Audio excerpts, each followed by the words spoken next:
All units 10-3. It now appears as though shots are being fired. All officers use caution. It has been confirmed. Suspects are armed and are firing at police.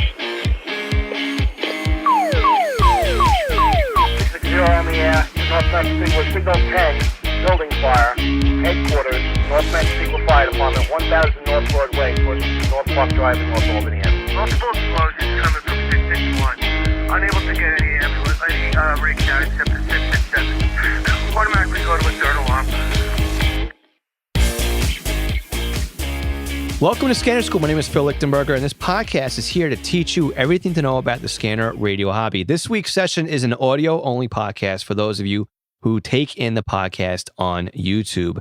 Now, today we have a guest in on the podcast, and his name is Blake Hagerty. Now, Blake reached out to me. He was actually on our Discord server and said he wanted to be a guest on the podcast to talk about what it is he enjoys about the scanner radio hobby. And I said, yeah, go ahead. Let's go ahead and set this thing up. And he went over to our guest page over at scannerschool.com/guest, filled out the calendar and scheduled up a conversation time and set up a time that him and I could meet and record our conversation. Blake's a young guy. He's in his early 20s and he's really into the scanner radio hobby. And it's really great to hear people who, again, are half my age at this point and enjoy the hobby. So Blake is here to tell us how he got involved with the scanner radio hobby, what it is that he enjoys about the hobby, what he would like to see in an upcoming model, and basically what it is he feels is missing from today's hardware, and also what he enjoys about software-defined radios. So without any further ado, let's go ahead and jump into this conversation that Blake and I had. Blake, thank you so much for coming on to the podcast today. It's a pleasure having you on here. Oh, thank you for having me, Phil. I really wanted to talk about some interesting radio stuff that I knew and wanted to share with others. Yeah, it's great. I mean, I think we reached out, was it via the Discord server, right? And I point you over towards the booking page. So I'm glad that we were able to at least sync up over there and then come over here and do the recording for everybody to listen to. So who are you and where are you from and what do you do with the hobby? Well, obviously, I'm Blake Hagerty. I was actually born in Azerbaijan, and my parents adopted me at the age of 2 and brought me over to America. I currently live in the Pittsburgh area. And what got me into the radio hobby was back in middle school, my friend and her dad had a bunch of old Motorola brick radios, those old GP300s. And he's like, none of these work, or they're all on different channels. Can you fix them somehow? And I'm like, and he gave them all to me and asked me if I could fix them. So I went and looked online and figured out how to work these things. Luckily, I had an old Gateway computer in my house that I could use for the programming software, which only runs on Windows XP. So I had to go buy the cable online and a 9-volt battery and hook it all up and program them. And once I figured out how to do that, he told me I could keep one for myself. And that's where it all started for liking the radio hobby. And when I was in high school, I was friends with the school resource officer. And he told me they were going to buy 6 of those Motorola XPR series, which for like $1,800. I think it was 4 for $1,800. And I said, "You're nuts." So I was like, buy one of these Titera MD380s. I have one myself and only $100. And they can do the same thing your Motorola's can for the cheaper price and the higher wattage output. He's like, "Are you kidding me?" I was like, "No, I'm not kidding you." I was like, "Look." I showed him the brochure for the thing. He called the guy at the meeting and said, "Cancel the order." And they ordered 20 of those things at the same price. And I'm like, or a little bit more than the same price, but he ordered 20 of them. And when they all came in, I programmed them. He appreciated that I helped them out so much that I actually got into the newspaper in Pittsburgh for it. Oh, nice. So you got some good recognition from the media and everything else.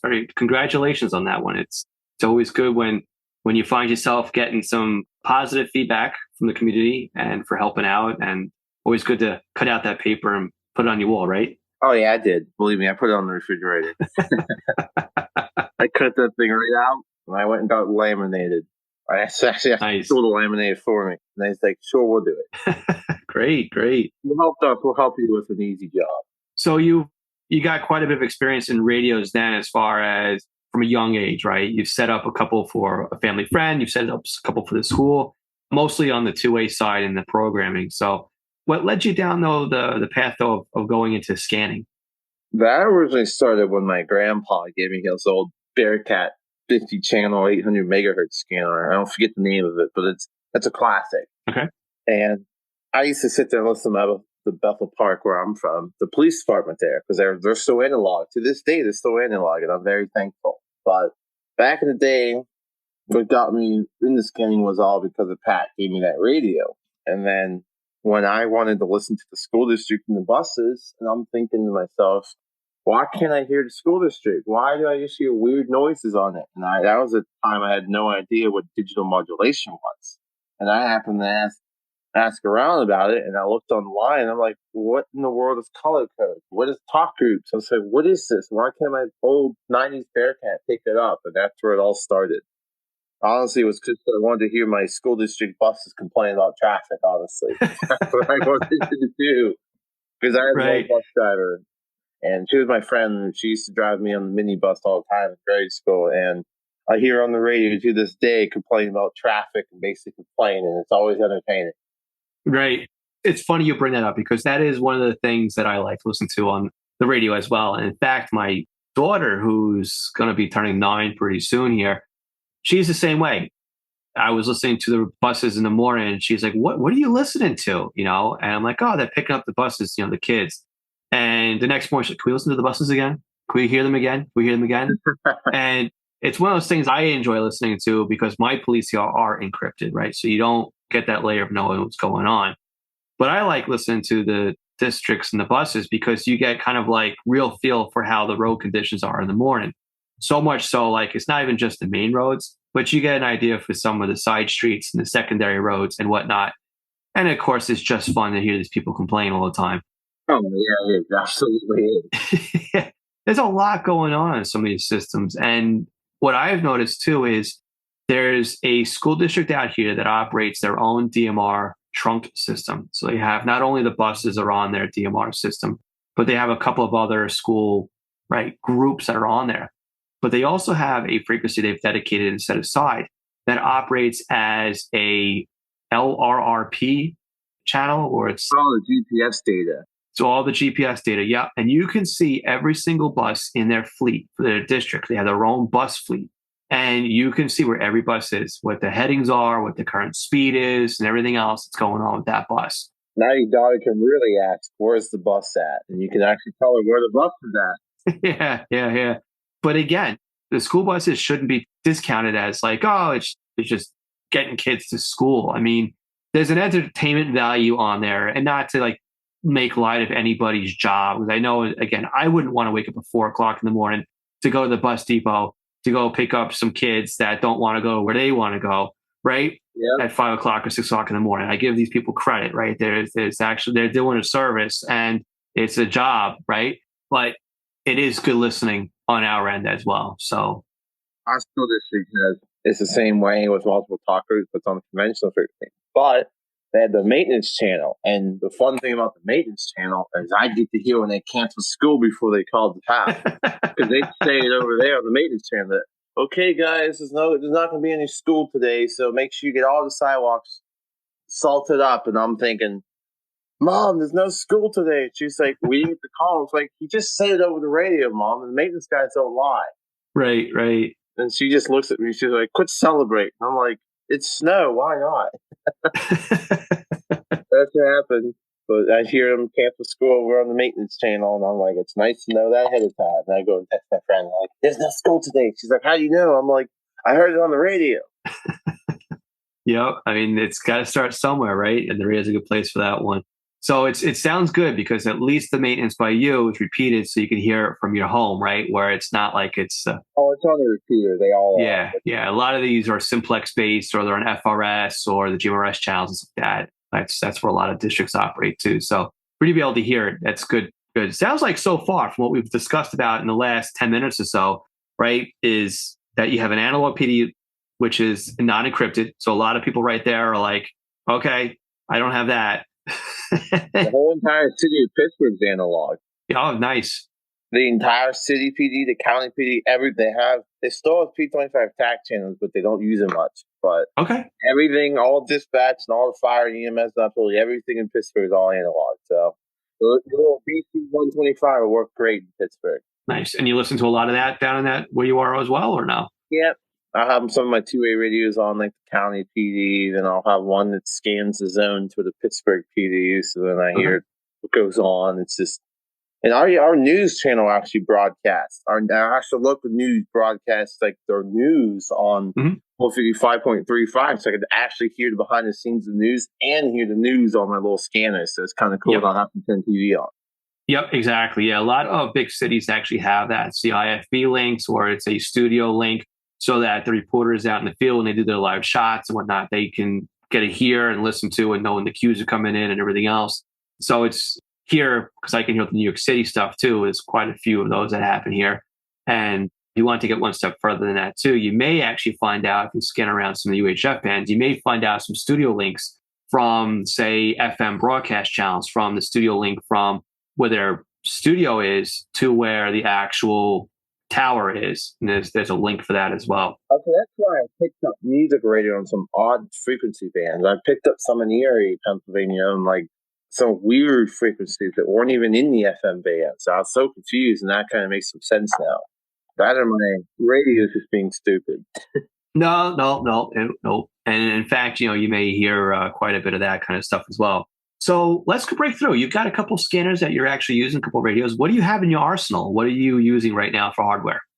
At home, I don't use my 50-channel Billercat anymore because I got my other stuff. But at home, I have an XPR, Motorola XPR 6550.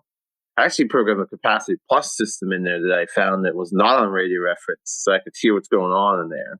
And that, I have one of those Bofang UV5Rs I just bought recently for like $20. And I also run a Titera MD380 as my main scanners, just because they're so useful with the channel knob changing and the alpha display, which I kind of like. Except the Bofang doesn't have an alpha display, but the other ones do.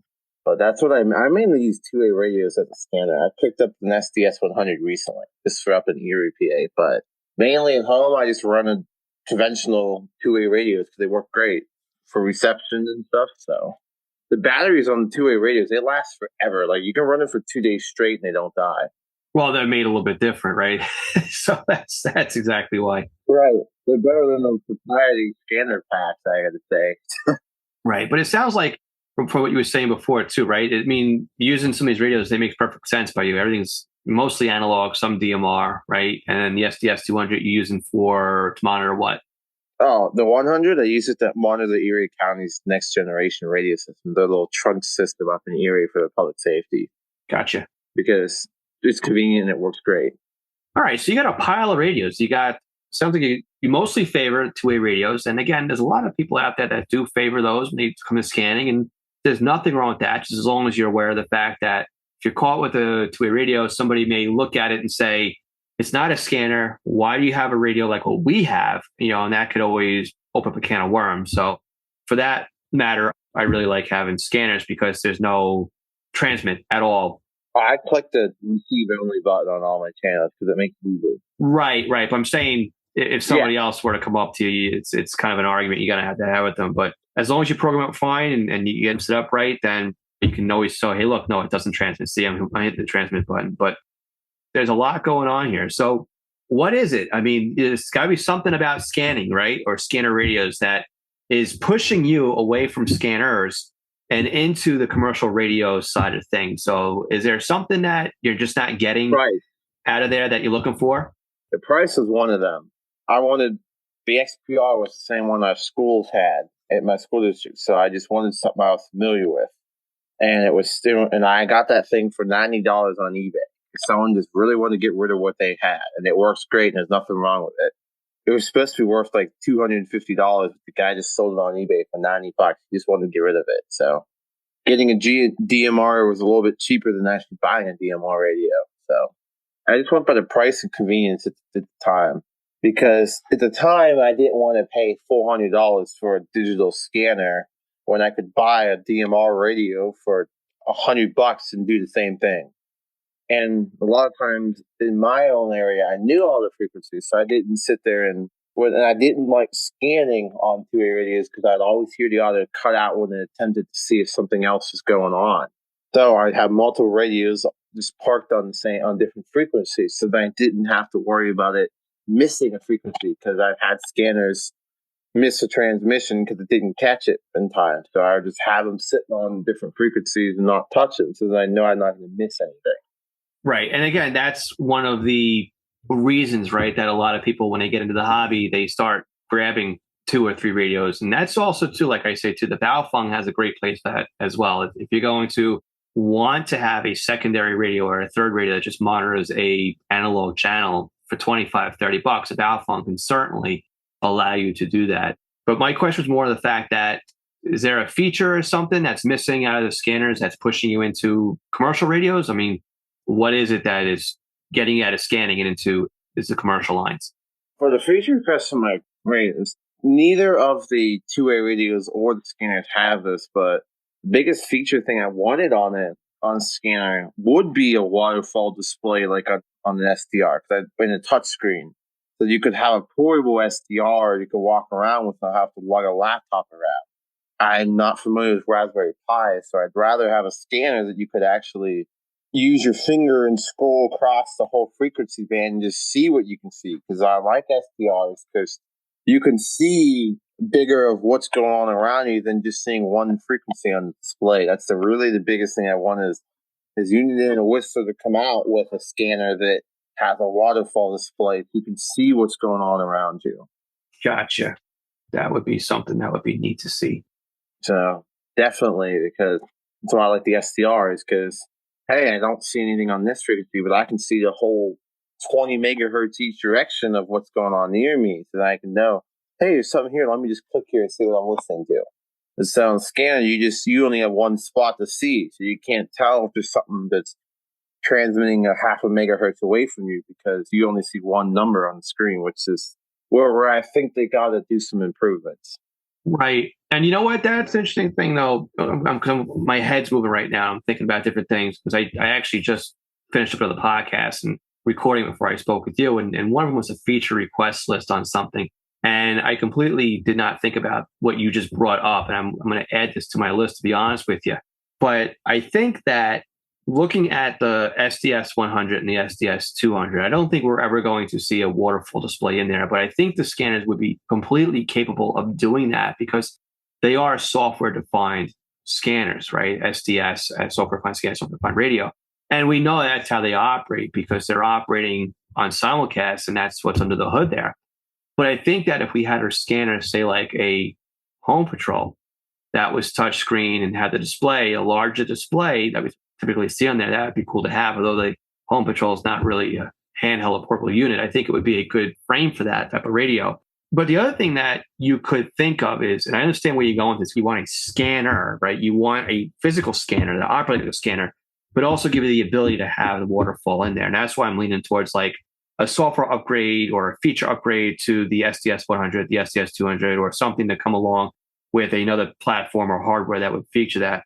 But some options you do have that wouldn't be a scanner, but would still be a receiver, would be the ability to take a Android phone and you could actually plug an SDR into your Android phone and run SDR++, and that would give you a waterfall display on there.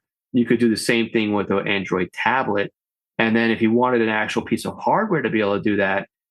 So the other thing you can have here too is the Hack RF by Great Scott Gadgets. While it's standalone, the Hack RF won't give you what you want, but they actually have boxes that you could put these in, right? And it becomes a Portapack. So the Portapack with the Hack RF board already in it is actually cheaper to go on Alibaba and buy, whether it's a knockoff or not, than it is to buy the Hack RF separate from the actual board. And then you add the Mayhem firmware on there. And now all of a sudden you have a device that will receive, and it has a waterfall display on it. And you can do ADS-B and you can do all these other things. And it has a touchscreen display on it. And then while you're using it, you can actually put it into pass-through mode, use the Hack RF radio and plug that into your computer. And now that device has become now your software-defined radio. And the Hack RF is nice too because it does have a very wide frequency range. I think it's 20 megahertz is actually what it can receive at one time. The issue though with the Hack RF is that it doesn't have a TCXO, so it does need some stabilization on it. New Elect does sell a TCXO chip that you can put on there. But I believe, though, once you put on the other board, the PortaPack board, it also has a TCXO built into it. So it's not a true scanner in the sense that you're looking for with the feature that you want. But these are what we have now to play around with. I think that will get you somewhere closer to a handheld software-defined radio that will help you sniff out what's out there. I'm definitely going to have to look into these. These things look really cool. I'm going to have to get one. Something. They are. Yeah. Like I said, if you go to Alibaba, I bought mine from there. There's a million different ones to look at. They have plenty on eBay as well. But I just felt just the style I was looking for. That's what I wanted. The only issue with the one I bought was that it didn't come with a speaker. So I had to find a speaker that was small enough to actually fit into the Hack RF1 case. It fit, but it's not that loud. So if you are shopping for a PortaPack, see if it comes with the speaker. There is a port on it. There is a headphone jack, so you can run headphones into it and hear what's going on. But I think it's still better to have a speaker in the box, so to speak. I'm definitely going to have to probably get one of these at some point. This is basically what I was suggested, so this might actually work for me. As long as it could do digital audio or figure out a way to do digital, it'd be great. All right, we're going to take a quick pause right here. And as a reminder, anybody who's a Patreon supporter at $3 a month level doesn't get this break. For everybody else, we'll catch you all in just one moment. Chances are pretty good that you shop online and buy things online. So whether it's Amazon or eBay or ScannerMaster, maybe you got a new radio and you're going to buy new software from Butel, you can help support the podcast with your online purchases. If you use our support page before buying things online, you can support our show without it costing you a single cent. So before you buy your groceries, your golf balls, your socks, or maybe a new radio, software, or whatever it is, we would love it if you could use our affiliate links before you make that purchase. And this will help support the show at no additional cost to you. Go to scannerschool.com/support to find out how you can help us out. Thanks again. Do you feel lost when it comes to the scanner hobby? Are you looking for someone to answer your questions? Do you have a new radio and you need help understanding how it works? Or are you working on a big project and need somebody to bounce ideas off of? Do you need a little bit more personal assistance than what you can get from an online community? And are you looking for somebody to dedicate their attention and their time to helping you out when it comes to getting you unstuck with whatever it is that you are struggling with when it comes to the scanner radio hobby? I'm here to do just that. See, you can book me for a session right now where I'll sit on Zoom and do a video or a screen share with you, just as if I am sitting across the table and helping you out. You can book your tutoring session right now by going to scannerschool.com/tutoring. I can't wait to help you out. Unication's G2 to G5 pages are great additions to your radio collection. Not only can they alert you with two-tone pager activations, but they can also monitor your local P25 simulcast systems that many scanner radios have problems receiving.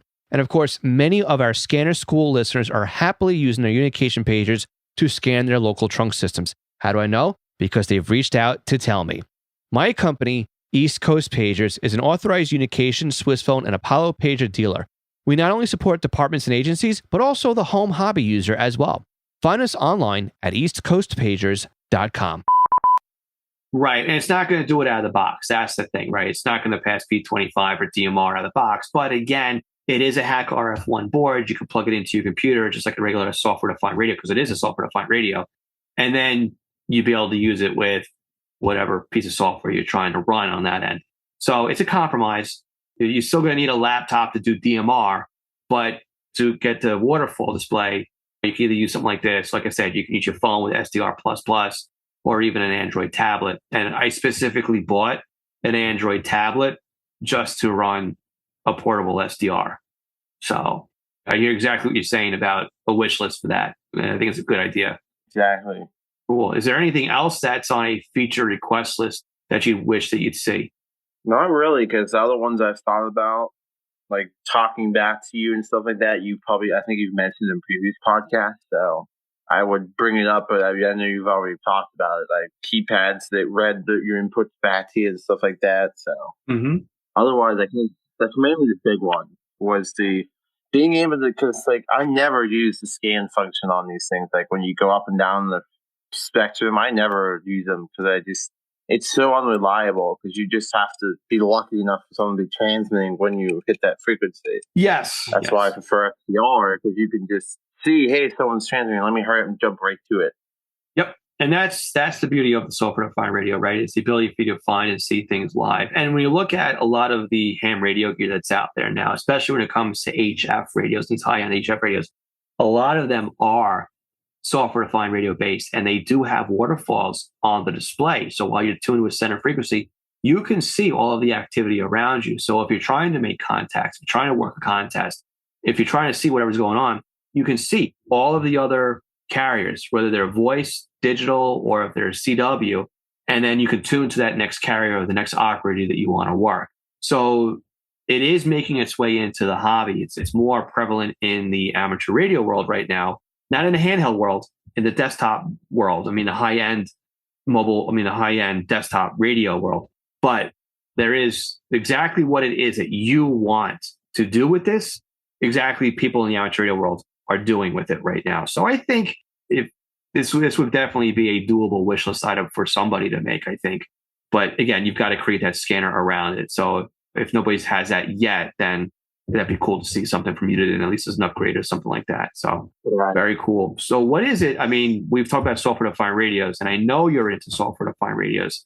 So what are you doing with software-defined radios as part of the scanner radio hobby? For me, I use my software-defined radio alongside like a Uniden or another radio, mainly my Uniden now, but I use it so that I can find new frequencies. And then if I find something, I hurry up and slap it into my Uniden and then have it sit there on it while I look for something else so that Uniden can keep track of what I'm listening to. And then while I go look for another frequency, if they speak on the previous frequency I was at, Uniden will pick it up, and then I can be able to see what's going on with it. So I use them as like a buddy partner to be able to get it to work. That's smart. And I always say on the podcast too, right? The secrets are in the searches, and you're out there searching this stuff out, which is excellent. What software are you using with software-defined radios? I use SDR Sharp because that's like the big one, and also Digital Speech Decoder.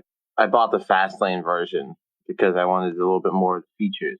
Right. Yeah. DSD plus Fastlane, I think it's well worth the money. I think that's a nice Swiss Army knife. I feel lost if I don't have it with me, because just the ability to quickly put something together, to funnel some audio into and find out what type of system this is, what the color codes or the P25. The amount of on the output. Yeah, exactly. Ridiculously. Yeah. I mean, the audio on it may not be superior to or equivalent to what you get out of a radio, but I think it's good enough for what we pay for it. Certainly, for what the value is that you're getting out of it. I think it works very well for that. One of the things I wanted to ask you, though, is, are you aware that you can do multiple VFOs on SDR Sharp? You can actually set up and park your SDR on one frequency. And as long as you stay within the tunable range of that frequency, you can tune up or down on a secondary VFO. I did not know. How do you do that? So that's something that you're going to make me think about for a while. I know it's in there under tuners. I think you go in there and create a second tuner. But I know you can also do that in SDR++. You can do that in SDR console as well. You can start up a secondary receiver, and even SDR Uno. It's basically on any software-defined radio software out there. You have the ability now to tune around in that band. So remember that your new elect dongle, right? You've got really 2.04 megacycles per second that you can tune into. So if your center frequency is the channel that you've just discovered, you're only going to be able to go up like a megahertz from there. So doing it the way you're doing it now, which is where you park a scanner on the frequency, then you go ahead and start tuning up again anyway on the SDR, might still be the best way for you to do it. But I just want to keep that in the back of your mind. Again, too, if you're going to use something too like a hack RF, if you ever decide to get the port of hack, and then now you have a hack RF, now you have 20 megahertz or 10 megahertz to play around with. That's something you may want to take a look at is the ability to have multiple VFOs. And another reason why you'd want to do that too is, say if you listen to aviation, right?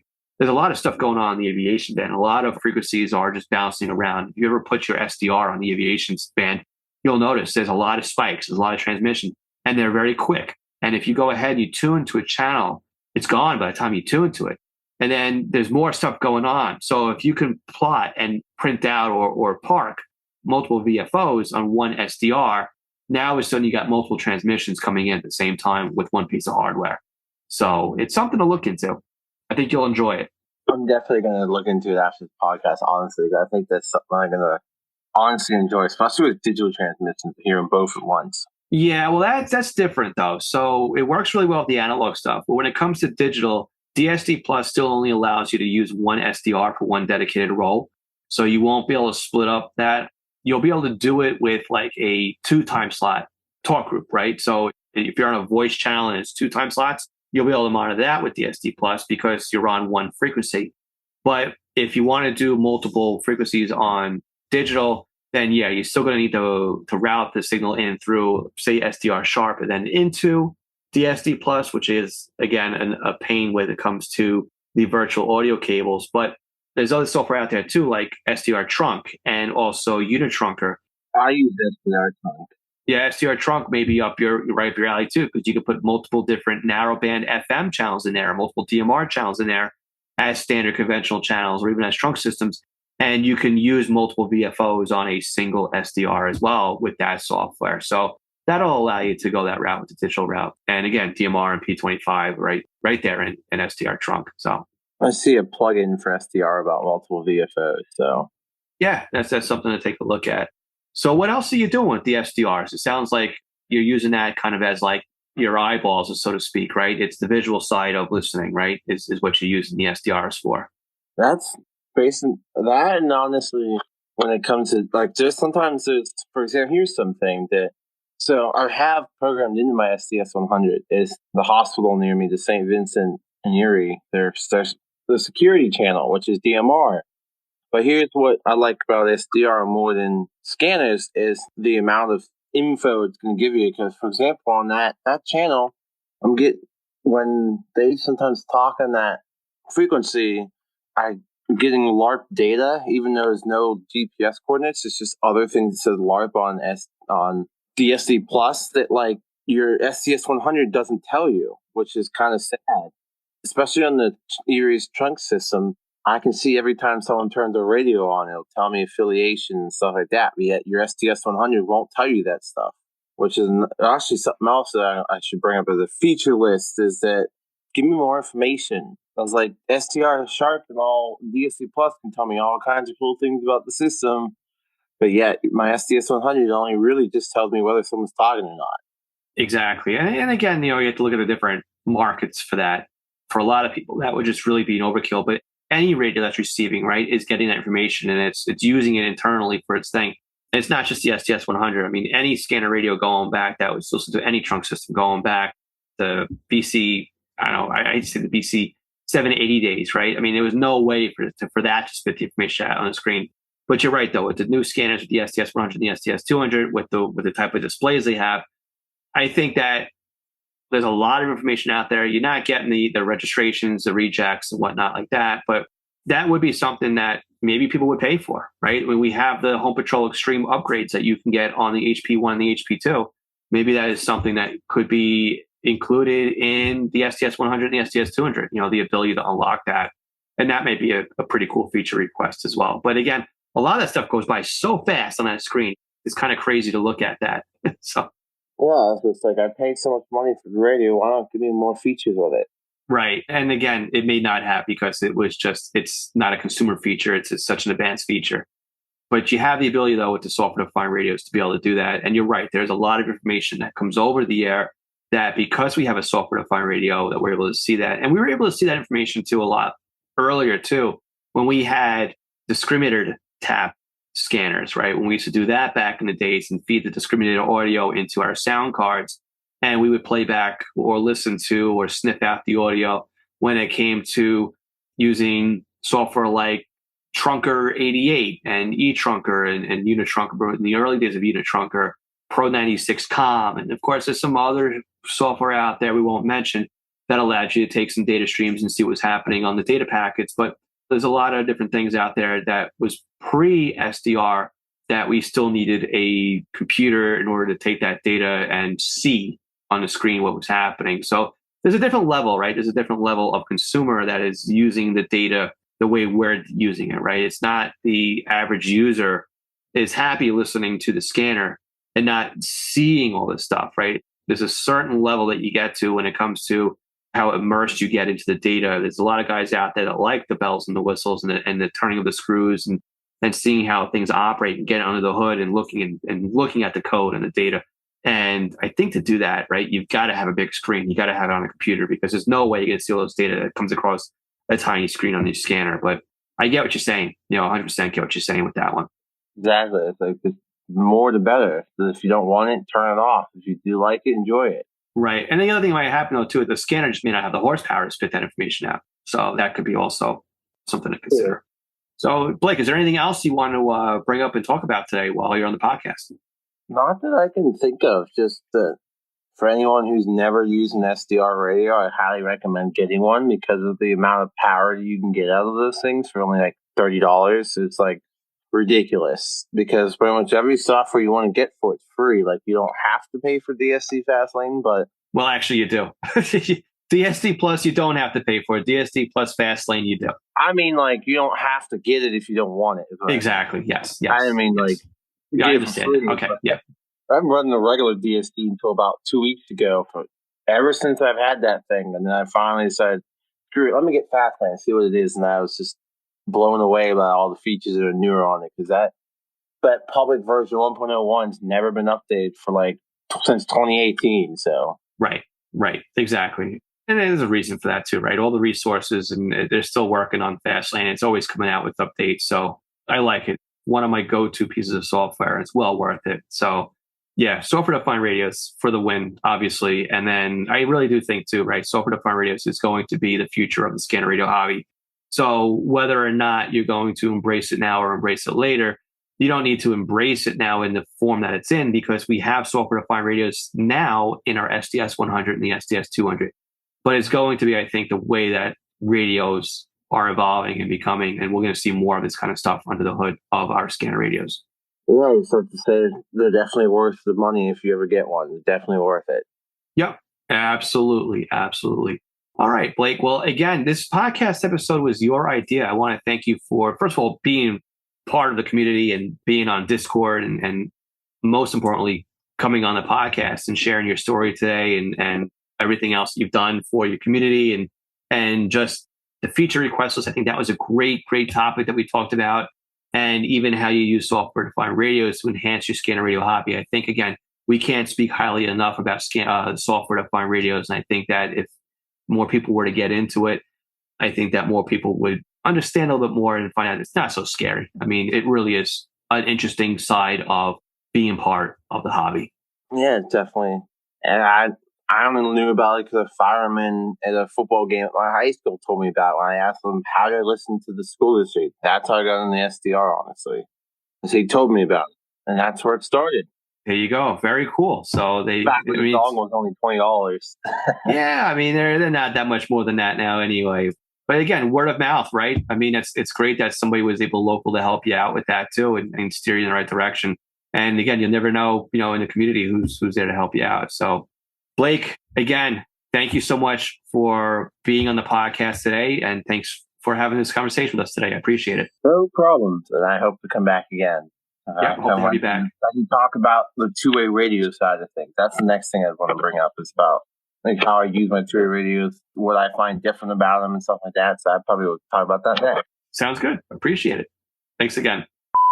Hey, Blake, thank you so much for coming on to the podcast and sharing your stories with us. I think it's very interesting how you got involved with the scanner radio hobby. It's great to hear that you were actually recognized by your community for saving your district some money. And I think the way that you go through the hobby and are learning and picking things up, I mean, this is what it's all about, right? Learning how things work and figuring them out. And I'm definitely taking what we talked about today, and we are going to push that into some content for January. So take a look for that on our YouTube channel. So again, Blake, thank you so much for being a guest. So if anybody else would like to be on the podcast, it's very simple. Go to scannerschool.com/guest, fill out the calendar, and be a guest on the podcast. And you would actually be doing me a favor by doing so, because that's a little bit less content that I need to create. And being where my health is right now, it's very difficult for me to actually sit in front of the microphone, sit in front of the computer, and actually put something together. My brain is just not working as fast as it used to. So having a guest on the podcast certainly takes a little bit of pressure off of me. So if that doesn't guilt you into being a guest on the podcast, I don't know. But I really hope to have more people on come 2023. I enjoy speaking with people. Hopefully you enjoy having them share their stories and their knowledge and how things work in their areas. I mean, just as some suggestions, we had Joseph Donala on a couple of weeks ago, and he spoke very specifically about what it's like to scan in the Washington, D.C. area. Garrett Fowle was on not too long ago either, and he spoke on how it is to scan interoperability in the San Francisco Bay Area. And I'd like to have more podcast episodes exactly like that. What is it like scanning where you live? Do you live in a metropolitan area, say New York City, down in Miami-Dade, maybe in some multiple different areas in Texas? There's plenty of major cities here in the U.S. And I'm not even talking about here in the U.S. either. If you live in Australia, in Canada, New Zealand, over in the U.K., overseas, anywhere outside the U.S., would love to speak with you because I'm sure people are very interested to know what it's like to scan where you live, because we kind of live in a bubble, right? We all know what it's like to scan in our backyard under our listening footprint. But what is it like maybe if I want to take a trip to a major metropolitan area? What if I go and travel overseas? I would love to know what it's like to scan where you are. For example, again, in Australia, radio reference is kind of lacking. So you really need to do some investigations on how to scan in Australia. Well, how do you figure that out? Sentinel doesn't work that well in Australia, doesn't work that well in New Zealand, doesn't work that well over in Asia or Europe for that matter. How are you using those types of scanners over in those countries?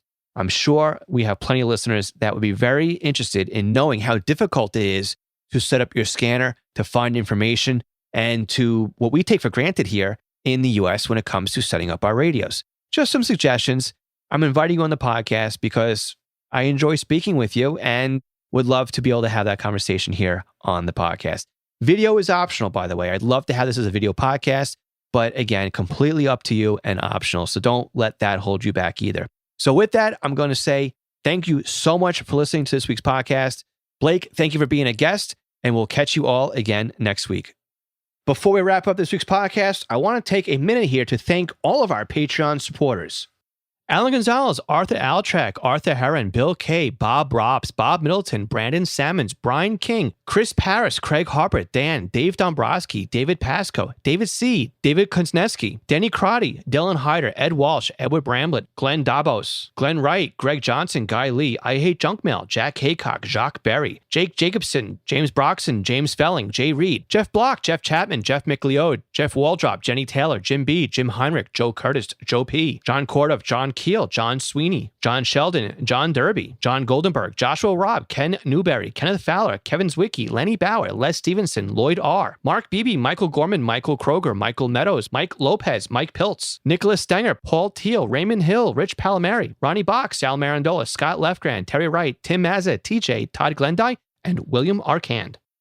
Find out more about Patreon and our support tiers by visiting scannerschool.com/Patreon. Thanks again for listening. We'll catch you again next week. 73.